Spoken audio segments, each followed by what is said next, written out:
बिहार में फर्जी आईपीएस के पकड़े जाने की खबर चल ही रही थी और इधर फर्जी दरोगा के पकड़े जाने की खबर आ रही है। आपको बता दें कि कैमूर की घटना है जहां एक फर्जी दरोगा पकड़ा गया है। यह फर्जी दरोगा जो है वह यूपी उत्तर प्रदेश का रहने वाला है, बनारस इसका घर है। यह फर्जी दरोगा जो है वह कैमूर के हाट बाजार में पैसे उगाही का काम करता था।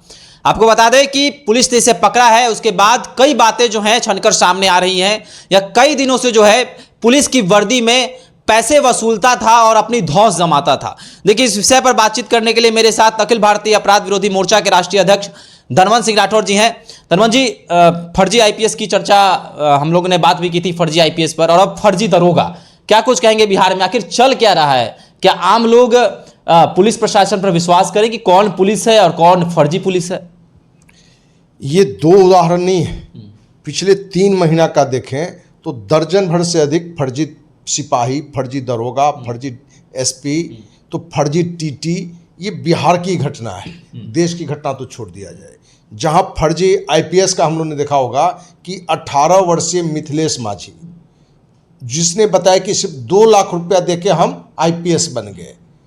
अब 18 वर्षीय उस लड़के को ये ज्ञान नहीं है कि आईपीएस बनता कौन है, किस डिग्री के साथ पढ़ता है, और वो 2 लाख रुपया कहाँ से दिया। न पुलिस उसकी छानबीन की, न मीडिया के जो बड़े बड़े चैनल लोग रहे वो इस बात की तहकीकात में नहीं गए कि क्या ये 2 लाख रुपये देने की बात कर रहा है तो ये 2 लाख लाया कहाँ से, क्योंकि ये अपने को गरीब परिवार का भी बताता है। तो फिर 2 लाख आया कहाँ से?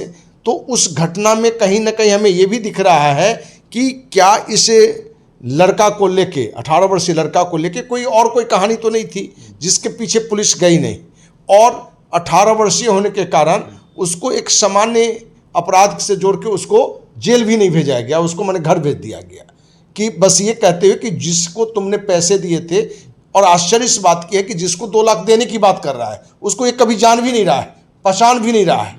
तो क्या कोई व्यक्ति 2 लाख रुपया कहे कि आपको आईपीएस बना देंगे या सिपाही की नौकरी दिला देंगे और 2 लाख कोई दे दे और वर्दी पहनकर चले आए, तो ये भी जांच का विषय है। अब जो दूसरी घटना घट गई है, जो कल की घटना है, जो एक्साइज दरोगा है, जो दरोगा की वर्दी में था, लेकिन जब उसमें जांच में तो अपने को एक्साइज का दरोगा बताने लगा। बाद में वो भी फर्जीपन में निकला। यूपी का रहने वाला है और लंबे समय से काम कर रहा है। इसके एक बड़े गिरोह भी हैं, टीम भी है। ये कोई नाबालिग नहीं है। इसका धंधा ही रहा है कि इस तरह की हम उगाही करें, और इसमें सफल रहा है। आप देखेंगे कि पटना के जो राजधानी है, गांधी मैदान के नज़दीक दरोगा की वर्दी में वसूली कर रहा था, उसको भी पकड़ाया। तो बिहार में या ऐसे हमको लगता है कि 2-4 नहीं बल्कि सैकड़ों लोग ऐसे हैं जो कहीं ना कहीं फर्जी पर्चे को लेके, कि कहीं टीटी है तो कहीं दरोगा है तो कहीं एसपी है या अन्य पद पर। कभी कभी आप सीबीआई अधिकारी के रूप में भी लोग ठग लेते हैं कि हम सीबीआई अधिकारी हैं, इनकम टैक्स अफसर के रूप में।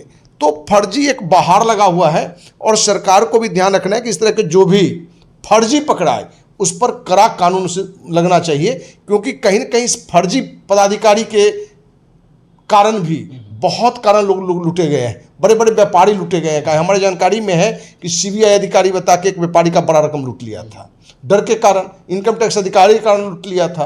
तो इस तरह की जो घटना घट रही है, ये दर्शाता है कि कहीं ना कहीं जो इस तरह के लोग हैं और इसमें अपने को सक्सेस पा रहे हैं, तभी तो इस तरह की गलत हरकत को कर रहे हैं। अच्छा, एक और सवाल है कि जहां पुलिस के जो भी व्यक्ति होते हैं, जो भी पुलिस होते हैं अधिकारी, वो अपने वर्दी के कारण पहचाने जाते हैं कि ये पुलिस प्रशासन है। जहां वर्दी बनती है, जहां वर्दी सिलाता है, जहां कपड़े मिलते हैं, जहां स्टार, फीता वगैरह जो भी मिलता है, नेम प्लेट मिलता है, तो क्या ऐसे दुकानदारों को एक लाइसेंस देने की आवश्यकता है ताकि वो किसी का पहचान पत्र देख के ही उसको वर्दी दे सकें, वर्दी का कपड़ा दे सकें, जो भी साजो सज्जा जो वर्दी पर लगते हैं वो दे सकें? देखिए, जहां भी वर्दी बिकता है उसको लाइसेंस ही होता है, हर कोई उसको नहीं बेच सकता है। लेकिन लाइसेंस तो दुकानदार को है, लेकिन लाइसेंस के साथ दुकानदार की ये नैतिक जिम्मेवारी बनता है कि जो वर्दी लेने आया है या जो भी स्टार लेना है, जिस पद का लेने के लिए आया है, क्या आप उसका परिचय, आधार कार्ड, पैन कार्ड देखने के बाद दे रहे हैं, उसकी जानकारी लेके दे रहे हैं, कि सिर्फ पैसे कमाने के मने कारण और कोई महंगा पैसा दे, मैंने ज़्यादा पैसा दे रहा है, 10 का चीज़ का 50 दे रहा है, तो आप उस लोभ में भी आके तो कहीं वर्दी नहीं दे रहे हैं। क्योंकि 18 वर्षीय जो मिथिलेश की कहानी थी वो आईपीएस की वर्दी में था, और आईपीएस की वर्दी, वो पिस्टल रखने वाला पूरा सारा चीज़ उसको साज सज्जा मिला हुआ था। आखिर किसी ने तो दिया होगा।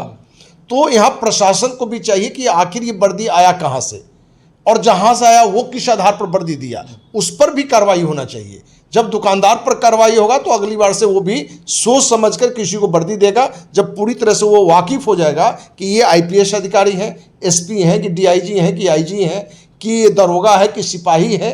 क्योंकि जो फर्जी वाला ये जो केस आ रहा है ये दिखा रहा है कि कहीं ना कहीं दुकान से भी इस तरह के केस बढ़ रहे हैं। ये तो सामान्य घटना है।